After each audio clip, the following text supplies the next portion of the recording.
This is the brand new Arctic Liquid Freezer 3, and it does this. That's the pump cap with the VRM fan in it, and they also force an Intel contact frame. And the Liquid Freezer 3 follows up the best cooler overall that we've tested in the last 4 years, which is the Liquid Freezer 2. Sequential numbering. And in the 4 years since we crowned it, our test capabilities have grown. This review features lasers to try and root cause a particular pressure problem we found. It features our hemi-anechoic chamber for acoustics, and it features Mike complaining about the installation. So once those are threaded, Before that, this video is brought to you by Montech and the King 95 Pro case. The King 95 Pro is a dual chamber enclosure with configurable options for storage and power supplies.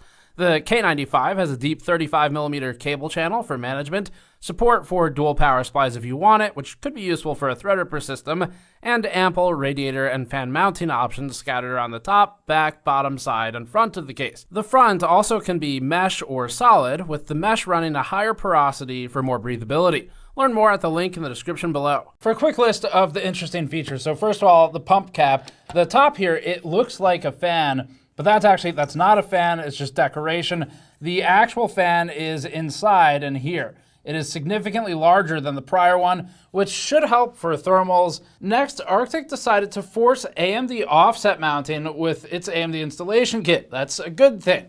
This means it'll offset the Coldplate down on the IHS, so you'll actually see a little bit of an AMD IHS sort of showing through when you remove the pump cap. That means leaving some surface area on the table, but it moves the densest part of the microfins closer to the chiplets. They're also forcing use of a contact frame for Intel. This is a huge change. Now, in theory, making the frame and being in control of the Coldplate, which they are, should make for the best possible pressure and contact distribution across an IHS that you could get. If you buy something like Thermal Grizzly or Thermalright, they're just selling you the frame. So being able to mate the Coldplate to a particular frame, that is a strength that the others don't currently have, other than maybe water blocks for Thermal Grizzly. And it's something we hope that Arctic is able to leverage properly.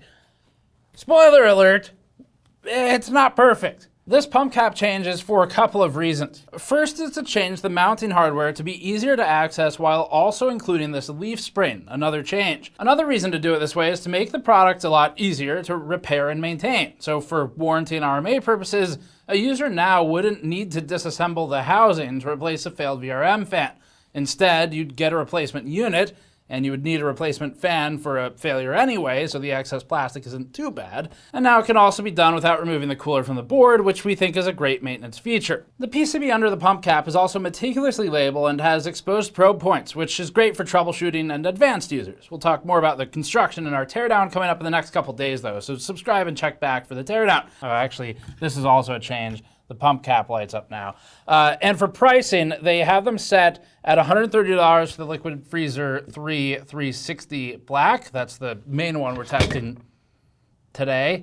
Pricing for the A-RGB version of the Liquid Freezer 3 360 is $150. It's $120 for the Liquid Freezer 3 280 Black model, $140 for the A-RGB variant, and then it's $140 for the Liquid Freezer 3 420 Black as well. They'll also have a 240 model, but generally, we try to stay 280 and up for liquid these days. Arctic's biggest competition right now is probably itself, presumably because they're trying to vacate the inventory. The Liquid Freezer 2 420 can be had for $92. That's the previous model on Amazon right now.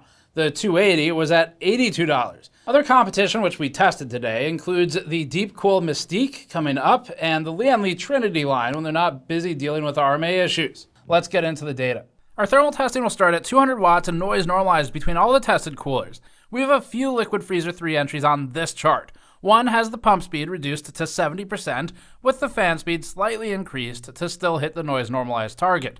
Another is with the pump speed at 100%, which meant slightly lower fan speed because the pump is consuming more of that noise budget, so to speak. Finally, we have one with the same settings, but the VRM fan disabled. That one's not shown here. That'll be for the VRM fan comparisons. And then there's the 280 RGB version of the Liquid Freezer 3.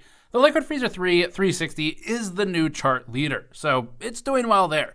It's up at 46.7 degrees Celsius over ambient, and that has it as the technical best. Technical here because it's only leading the brand new Deepcool Mystique 360, by margin of error. They're basically the same for performance. Between these, you'd buy on other features like looks, ease of installation, VRM cooling, and most likely the price and the value. The new Liquid Freezer 3 360 outperforms the prior Liquid Freezer 2 420, even when that one had its offset bracket, which is an impressive place for Arctic to land. The Lian Li Trinity Performance is even behind the new Liquid Freezer 3 and the Mystique coolers, and that's a cooler that performed well for a 360.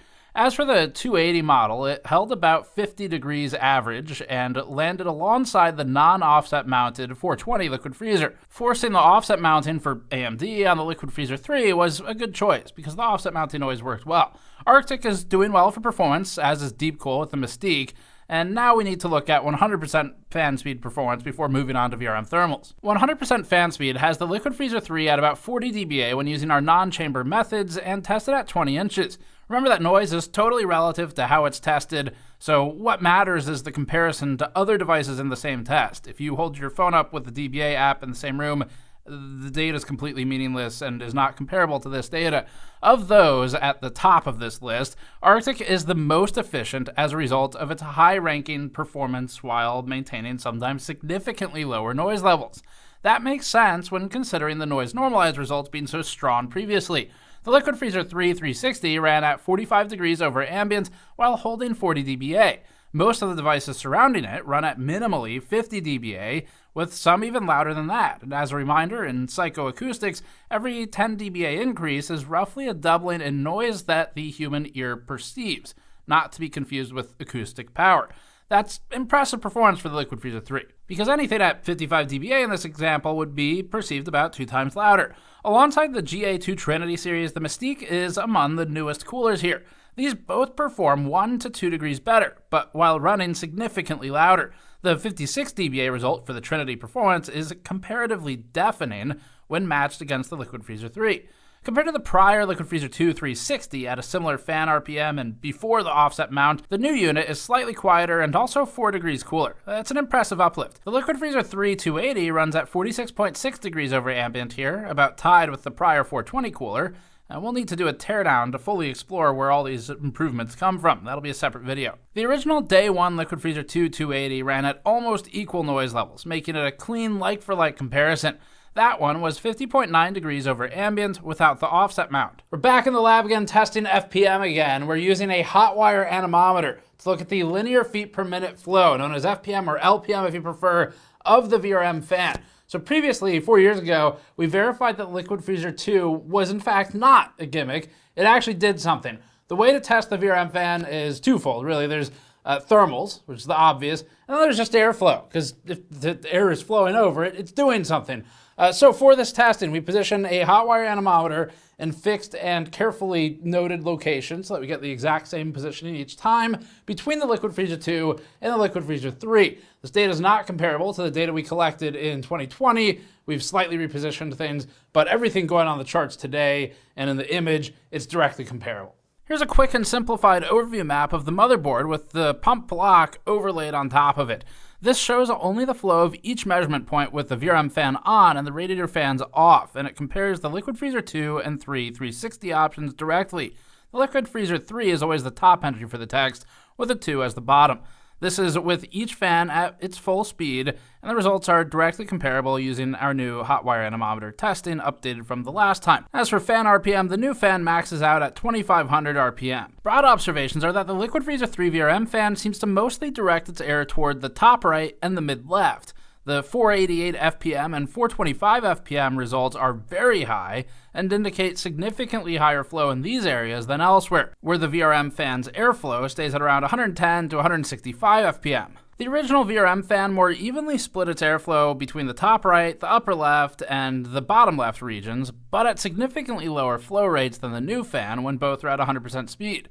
It also had a weak spot in the top left as a result of the old mounting hardware blocking airflow to this region from the VRM fan, and the Liquid Freezer 3 resolves this. Overall, the Liquid Freezer 3's airflow is hitting the correct areas. The center left is probably the most important. That's where a lot of heat builds up, because you often have your 10 gigabit NIC over there too, so there's a lot of shared PCB area in that region that heats up. And then some extra flow up in the top right helps with any VRM components that are up north of the board, especially where the heatsink typically is located. One final observation is that the bottom left inductor gets less flow with the new Liquid Freezer 3 VRM fan than the older one. However, not shown here, but the Liquid Freezer 3's fan can reach a little bit below that, whereas the 2 gets cut off by the chassis. This simple chart shows the reduction in temperature, so a bigger bar is better and means a larger impact.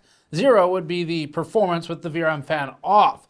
With VRM fans at their maximum speeds, the new Liquid Freezer 3 posts significantly higher total cooling headroom for VRM components. It manages a 7-degree reduction on MOS 0, which is huge, and 2 6.3 reductions for the other FETs. This is a clear improvement for Arctic, and the new fan is definitely working. We'll quickly do some testing in our hemi-anechoic chamber. We have a whole separate build video on this in the channel. If you're curious about its construction, what it costs, all that stuff, we'll link it below. But this testing is again focused on the pump and the VRM fan. That's because those two components changed more significantly. So for this testing, we're positioning the mic relatively close to the pump cap for the cooler. And that's because we want to really capture the noises of it for comparison purposes. We're also toggling off any of the radiator fans during this testing, so it's strictly going to look at the Liquid Freezer 2 pump and VRM fan versus the Liquid Freezer 3 pump and VRM fan. Here's the chart. In this benchmark, you can see that when both fans and pumps are at maximum speed, so we're not normalizing for the VRM fan speed, we're just letting them run flat out, the new pump and fan combo at 100% definitely runs louder. In fact, the perceived increase to the human ear is nearing 2 times louder. As for frequency spectrum, the new pump and fan have a spike around the 5,000 Hz range. We'll listen for this in a moment. And compared to the predecessor, there's a louder bump in the 1,800 Hz range. To help illustrate what these noises sound like, we're going to play back 2 samples, but this is important. So first of all, the testing is done in this environment with a high-quality microphone 10 inches away from the product under test. That's not how you're going to use it. The noises will sound louder to you in your headphones, where I'm going to have to boost the audio as well so it comes through at the same level as my voice here. So for demonstration purposes, what we're trying to show you is the 2 types of noise. But the volume of them, as we're going to play it through your speakers or headphones, that will be about equal. For the actual noise level difference, you can see that in the frequency spectrum plot. So listen for the type of noise, and remember that if all the fans in your system, like GPU fans, are active, you probably won't hear the noises that these make. However, if it's relatively passive and on desktop, you probably will hear the noise that it makes. That's how you should draw the distinction. Otherwise, just try to identify which one annoys you more. Here's the Liquid Freezer 2, and these precise clips are not what we sampled for the plot.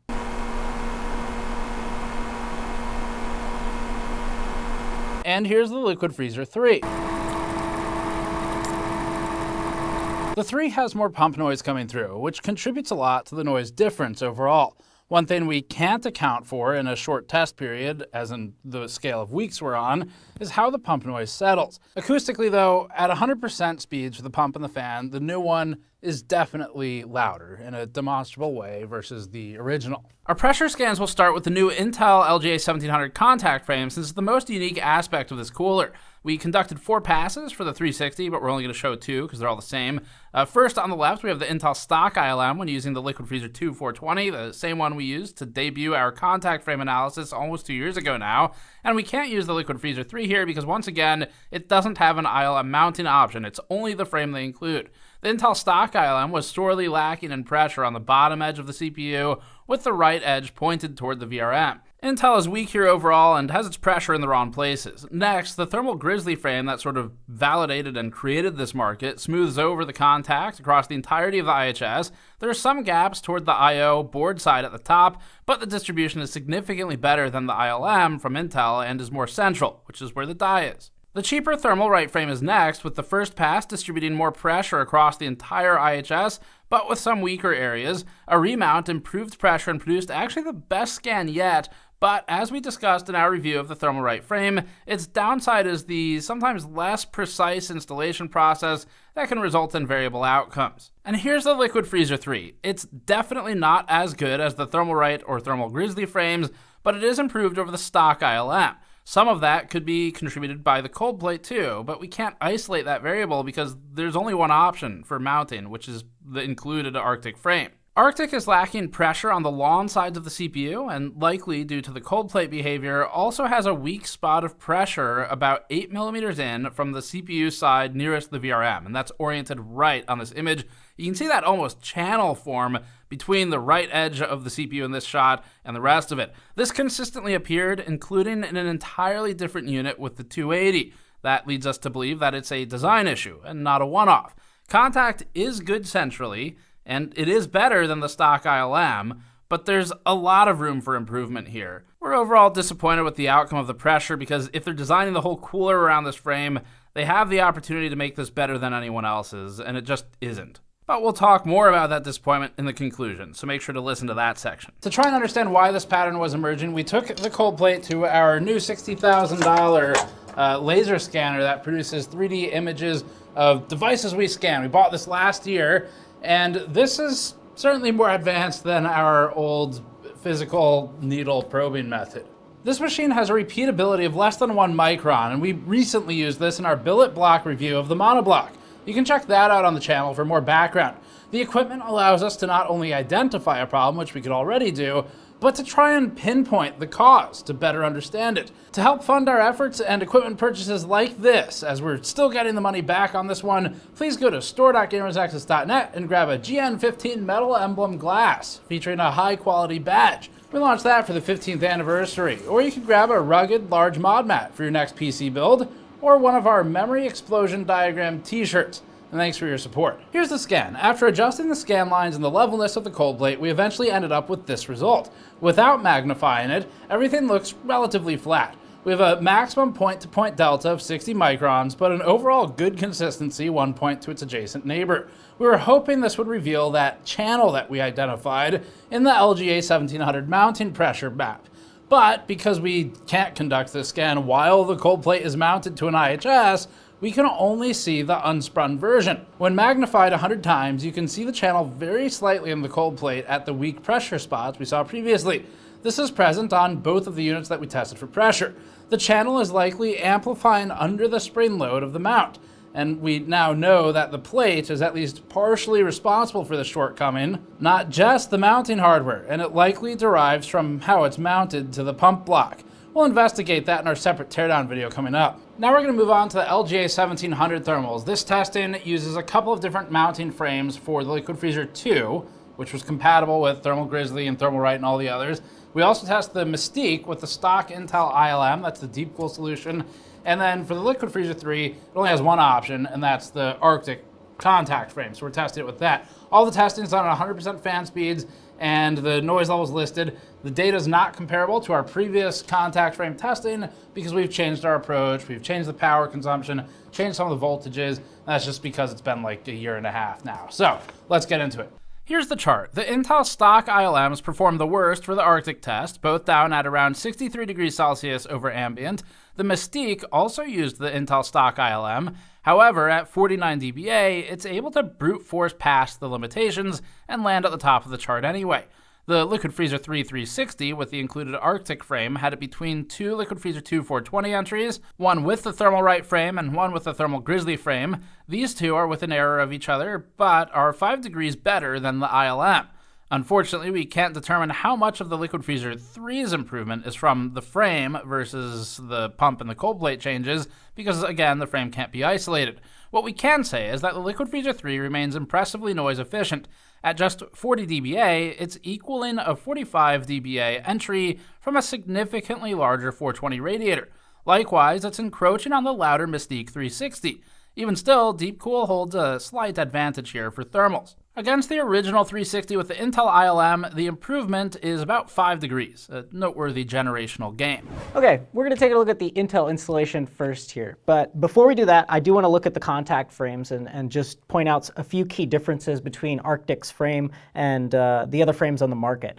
So Arctic's frame is a lot more like the Thermalright frame in the sense that it actually makes contact with the motherboard. So if we take a look here, the back of the Arctic frame has these two foam pads that will actually be in contact with the motherboard. So it makes installation very easy, just like the Thermalright contact frame. And that is in contrast to the Thermal Grizzly frame. If you want to learn more about those two frames, you can look at their respective reviews on our channel. So We are going to follow Arctic's directives kind of step by step just to show you what it would be like for you at home doing this if you don't have a test bench. So the first thing they say to do is to place a piece of foam under the motherboard.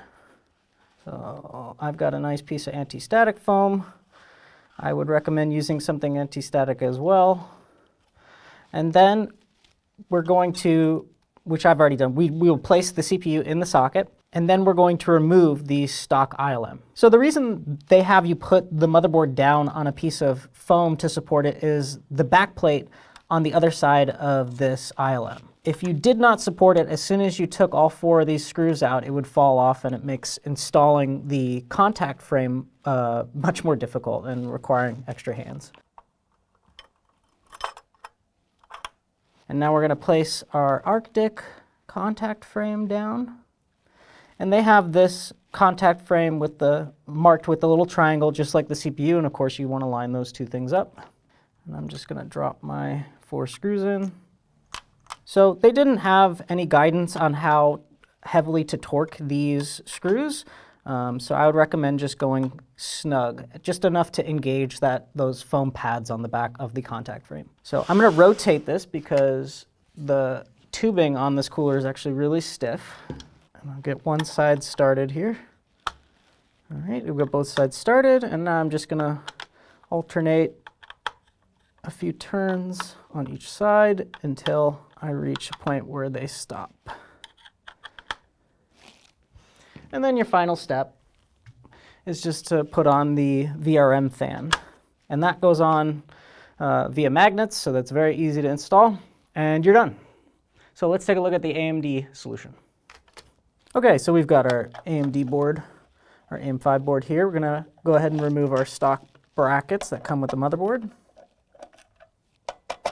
We're gonna just place our standoffs there. They are just hollow pieces of plastic. There's nothing fancy about them. The brackets are asymmetrical. One is labeled left, one is labeled right. Left and right, respectively, is how the motherboard would sit in a traditional computer. So the left is going to go here closer to the VRMs, away from the RAM.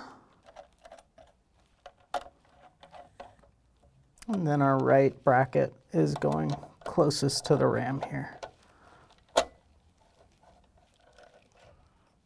Snug those up.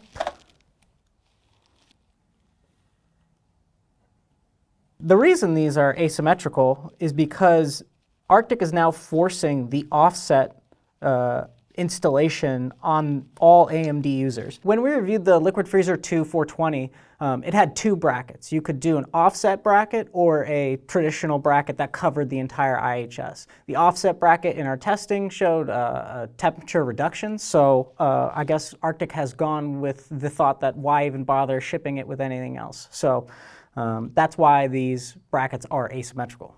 I'm going to go ahead and start one side here by hand, and then we'll use the screwdriver to shove down the other end here.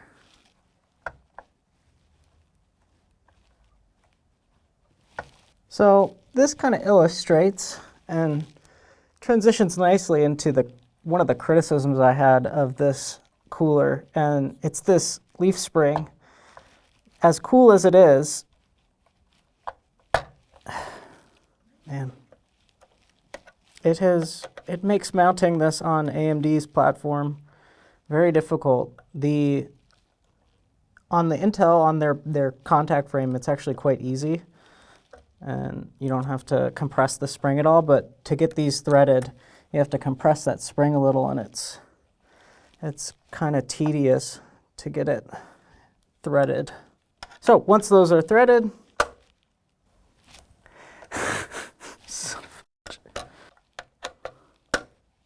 dude, is this serious right now? Okay, now that they're actually threaded, we can go ahead and tighten these down until they are snug and stop turning. So if we take a look here at the CPU, the IHS is almost entirely covered except for these three little legs. So you're losing a little bit of surface area, but it's for a good cause. The offset will reduce temperatures by moving the cooler part of the cold plate closer to the CCDs, which is where most of the heat is generated. And finally, of course, you're going to throw on the VRM fan. Critiques. The AMD installation is a little tedious. It can be a little difficult. Having to compress that leaf spring while you're trying to get the hardware threaded is not my favorite feature on a cooler. I've spoke about this before. I like to get things threaded while they're not under tension.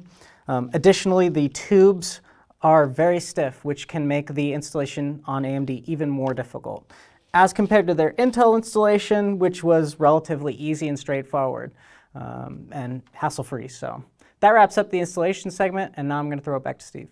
The conclusion is pretty straightforward. So we think that the value and the performance is good overall. Arctic, however, has some key areas where it can improve as it iterates on this product. It's sort of how they approached the Liquid Freezer 2 line, where there were small iterative updates along the way, and hopefully they do that here as well. So the base concepts are all working together. It's just that the individual concepts don't always stand out particularly strong on their own. And the biggest example of that is the contact frame. Now, the price is what impacts value. So this has slightly increased for MSRP. And again, we expect competitive sales on these. The value remains strongly competitive though in a market flooded with LCD emblazoned coolers that sell closer to $200 these days than where these are. So Arctic hasn't forsaken its audience of people who are probably more function first and want the cooling for a good value. And that's where the black model comes in. At 120 to 130 bucks for the Liquid Freezer 3 coolers, we think that's good positioning. In terms of cooling efficiency at a given noise level, our noise-normalized testing shows that the Liquid Freezer 3 is currently the best we've ever tested. When at 100% fan speeds, the Liquid Freezer 3 360 was performing the same as coolers that were 10 dBA louder, which is a massive change in noise level. That's where that phrasing efficiency comes from when we're talking about coolers. We do have some disappointments though. Unfortunately, the Intel frame just isn't as good as it could be. It's better than the stock ILM, but right now with how this is performing in terms of pressure, you would basically be better off if Arctic had shipped this with something compatible with the normal ILM, bought a Thermalright or Thermal Grizzly frame, but Thermalright frame for $7, say, and then just mounted the Liquid Freezer 3 to that. Unfortunately, in some ways anyway, this is a required part. So you don't get to do that. And we don't get to thermally test it in a reasonable way against this one because you have to use Arctic's with the way they designed it. If it were the best we'd ever seen, that'd be a different story. But we think Arctic has the capability to improve on this. They control the cold plate and they control the frame, unlike separate frame-only solutions. It's at least less overall hardware than the AM4 and AM5 mounts previously, the AM5 one in particular. Now, the VRM fan is more effective, but we found that the combined pump and VRM fan at max speed were louder than the predecessor. One more side of this that's positive. So we review the product, not the company, but we do consider the company's history because it matters for things like support, RMA, things like that. Arctic is starting to develop a strong foundation here. With the Liquid Freezer 2 line, they had two events specifically that come to mind. One of them is the offset mounting for AMD. That wasn't really discovered until later in the life cycle, a little after the launch of the product. It was starting to get some wider discussion online, and they eventually made an offset mount. They shipped it, and they included it with the later Liquid Freezer 2. So showing that willingness to iteratively improve on it and not just go, nope, that's the product, it's staying that way till the next one, that's a good thing. The second was an issue we covered in a different video where there were batches of Liquid Freezer 2s that could have potential gunk buildup, basically.